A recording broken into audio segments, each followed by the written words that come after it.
1차 함수 활용, 이제 마지막 1차 함수 파트 나왔습니다.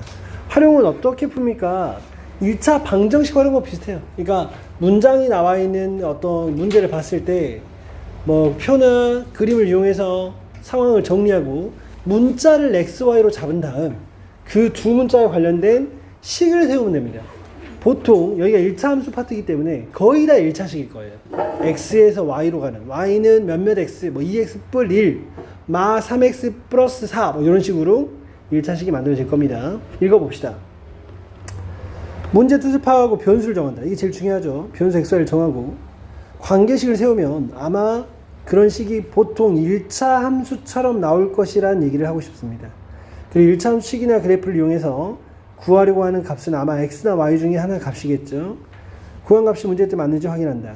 네, 정말 중요해요, 이 파트가. 그러니까 이 그 논리적인 생각이 변수를 잡는다, 식을 세운다, 여기까지가 정말 중요하다고요. 거의 여기서 막혀요, 여러분들이. 왜? 뭐 농도나 뭐 또 뭐 달리기나 뭐 속도나 이런 게 여러 가지 나올 텐데 그 상황을 이해를 잘해야 돼요. 그 이해는 표나 그림을 제발 이용하시라고요.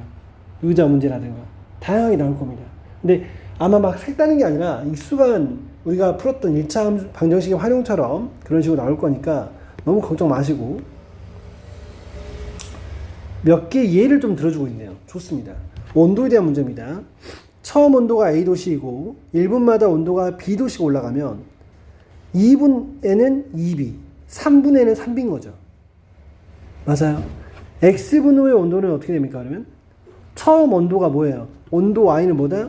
처음 온도가 A도였는데 올라갑니다. 더해지는 거죠. 얼마만큼이요?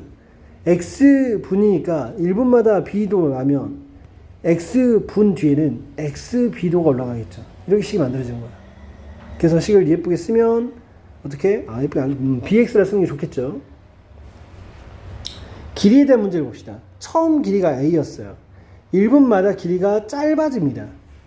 Bcm 짧아집니다. X분은 당연히 얼만큼 짧아질까요? BX가 짧아지겠죠. 짧아진다는 것은 더해야 돼요, 빼야 돼요?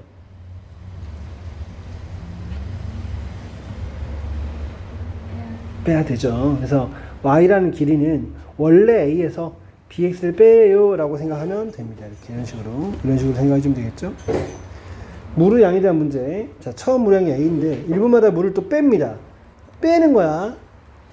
X분 후에는 당연히 BX만큼이 빠지겠죠.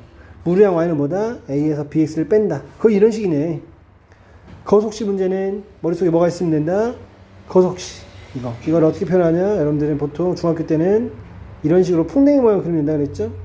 거속시. 왜? 거리는 뭐다? 속력 곱하기 시간이고, 속력은 뭐다? 시간분의 거리고, 시간은 뭐다? 속력분의 거리다. 속력은 뭐다? 옆에 있는 시간분의 거리다. 이런 식으로 판단하면 편하다고 그랬습니다. 예를 들어봅시다. 자, 길이가 15cm인 양초에 불을 붙이면 양초의 길이가 20분마다 2cm 줄어듭니다. 빼야 됩니다. 그럼 1분마다 잠깐만, 20분마다 2cm라고요? 저거 좀 재밌네. 야, 20분마다 2cm면 1분마다는 몇 cm 줄어드냐? 2cm를 20으로 나눠줘야 되는 거 아니야? 20분의 2, 10분의 1cm 줄어드는 거죠. X분 후의 양초의 길이 Y라고 했으면 관계식 뭐다? Y는 원래 길이 15였는데 1분의 10분의 1, 2분의 10분의 1, 10분의 10분의 10, X분의 10분의 X 만큼이 줄어듭니다. 10분의 1X 이렇게 써주는 거죠. 그래서 2시간 후에 양초 길이를 구하시오라고 한다면 X의 120분을 대입하는 거예요. 2시간이니까. 그래서 얼마가 됩니까? Y는 15 빼기 10분의 120은 12죠. 그래서 3이 된다. 양초 길이는 3cm 이렇게 써주면 됩니다. 이해하시죠? 식 자체는 더 쉬워요. 우리가 풀었던 1차 방식보다. 더 쉽다고 하긴 좀 그런데, 왜냐면 어차피 둘 다 1차식이니까. 네. 자, 지면으로부터 높이가 100m 높아질 때마다 기온이 0.6도씩 내려갑니다. 자, 기면 기온 21도가 스타트죠. 100m 높아질 때마다 기온이 0.6도 내려가므로 1m 높아질 기온이 몇 도 내려가는지는 100으로 나눠봐야 되겠죠. 100m에 0.6도니까 100m, 1m에는 100분의 0.6도니까 1000분의 6도씩 내려가겠죠. 1000분의 6도씩. Xm인 기온을 Y라고 할 때 관계식은 Y도는 원래 기온 21도에서 빠져야 됩니다. 얼마만큼? x 밑에 올라가는 게 100분의 6 미터가 됩니다. 미터란다. 미쳤네요. x가 되죠. x가 돼요. 지면으로부터 높이가 1000m인 곳의 기온을 구하시오. 그럼 결국 x가 얼마일 때?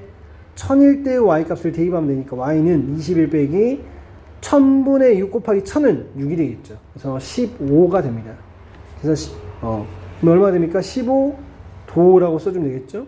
반대로 18도인 곳에 지금 높이를 구하시고 했습니다. 그러면 y가 18인 거니까 저 식에다가 y에다가 18을 대입합니다. 그럼 몇이 빠져야 됩니까?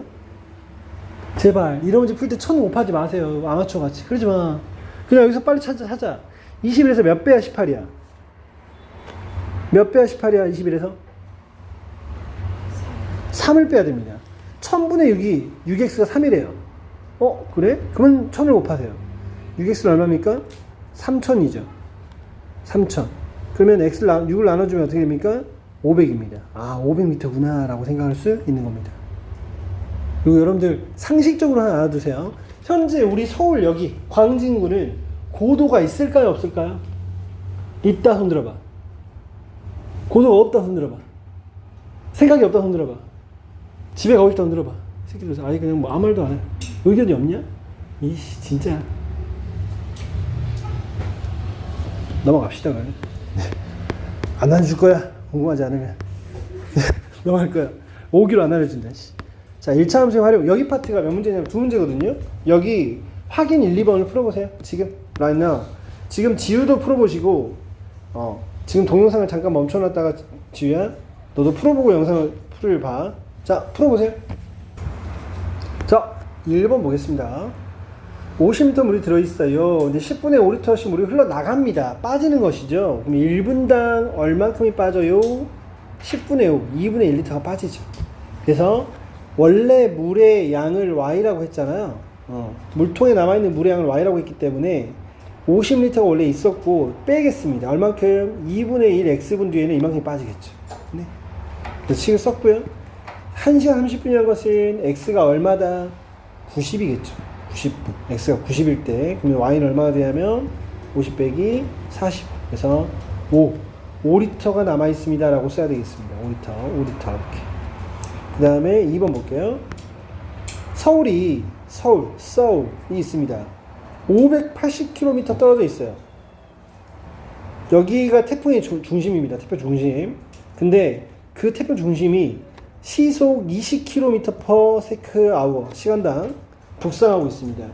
그러면 x시간 후에 태풍과 중심 사이의 거리를 y라고 한다면 현재의 거리가 580이고 거리가 좁혀지고 있죠. 몇 시간? x시간 뒤니까 정확히 20x만큼 좁혀지는 것입니다. 식이 나왔죠? 그래서 이제 걸리는 시간이라는 것은 결국 y가 얼마입니까? 0일 때를 뜻하니까 이 580 빼기 20x가 0이려면 x는 얼마 해야 된다? 29시간 이렇게 생각해야 되겠다. 29시간 가로쳐주고 이렇게 찾을 수 있겠습니다. 네. 아까 얘기를 조금 해주면 알려주고 싶어서 고도가 존재해요. 그러니까 우리가 너희들이 예를 들어서 영종도 어딘 줄 알아? 인천에 영종도 옆에 그 해안이 뭐였지? 바다가 이렇게 있잖아. 바다가 여러분들이 좋아하는 해수욕을 하잖아요. 근데 실제로 이 땅은 점점 이렇게 올라가고 있어요. 실제 우리나라가 남쪽에서 보면 바다가 이렇게 있고 지면이 이렇게 좀 리얼하게 해줄까요? 실제 우리나라 땅이 이렇게 돼 있어요. 이렇게 이게 실제 우리나라 땅이에요. 그리고 여기가 바다예요. 바다 이렇게 돼 있어요. 해수면이. 그래서 여기에 서울이 있고 여기가 점점 어디냐 저기 강원도가 좀 높은 이런 상황이에요. 실제로. 그래서 시청의 고도가 내가 여러분들 시험 문제 풀고 있을 때 찍어놨어요. 재밌죠? 서울시청이 45m예요. 실제로. 그러니까 실제 인천의 그 고층 빌딩 있잖아. 그 45m 위치에 시청이 있어요. 실제로. 이해 됩니까? 쭉 평행선을 그어보면 실제로는 45m 밑에 바다가 있다는 거예요. 신기하죠? 우리가 지금 짓고 있는 이 땅이. 그리고 남산이 243m 정도 되고요. 그 다음에 남산산 꼭대기가 479m, 그 다음에 북한산이 836m. 이건 산이니까 그런가 보다 하는데 실제로 우리가 지금 걷고 있는 이 땅 자체가 해발 45m 정도라는 거죠. 알겠죠? 그래서 약간은 기압도 좀 다릅니다. 실제로는. 혹시 이거 산 제일 많이 올라가 본 게 언제죠? 소연이 아차산 꼭대기 올라가 봤고 더 올라가 본 적 있나요? 산 꼭대기까지 더 높은 산 어디 가봤죠? 안 가봤어요? 모르는 산인데 되게 올라가 봤어요? 거기 앞에 써져 있었어요. 아 그랬어요? 그 어떤 산인지 잘 모르고 그래요. 올라가면은 그게 있어요. 진짜로 라면이 물이 잘 안 끓어요. 쌤이 지리산 옛날에 가서 물을 끓여봤는데 맛이 없어요. 그래서 물이 팔팔 끓여야 되는데 잘 안 끓어가지고 그게 기압차 때문에 그래요. 기압차 때문에. 지금 물리 좀 배우고 있나요? 1학년 물리? 과학 안 배워요? 과학에 물리 있지 않나요? 아니 과학 안에 물리가 있을 텐데요. 단지 물리라고 안 할 뿐이에요. 너희 막 암석 배웠죠? 그거 지구과학이에요. 4가지 과학이 있잖아요. 물리화학, 지구과학, 생명과학. 4가지인데 그 챕터를 나누지 않을 뿐이지 그냥 공통과학이라고 배우고 있을 거예요. 그 안에 물리도 있을 겁니다. 근데 이제 아마 기압이나 그런 것도 아직 안 배웠을 텐데. 알겠습니다. 지금 남은 시간이 많이 남았죠. 지금 뭘 하냐면 여기를 푸세요. 개념 원리를 쭉 푸세요. 개념 원리 막히는 건 그게 나을 것 같아요. 지금 여러분들 이게 약하기 때문에 여기 좀 풀어보면서 질문도 좀 하고. 네. 숙제는 어디까지냐면 여기 끝까지입니다. 숙제는 이거 끝까지 70페이지까지 카톡으로 올려줄게요. 쎄는 시스템이라서 3페이지밖에 안 돼요.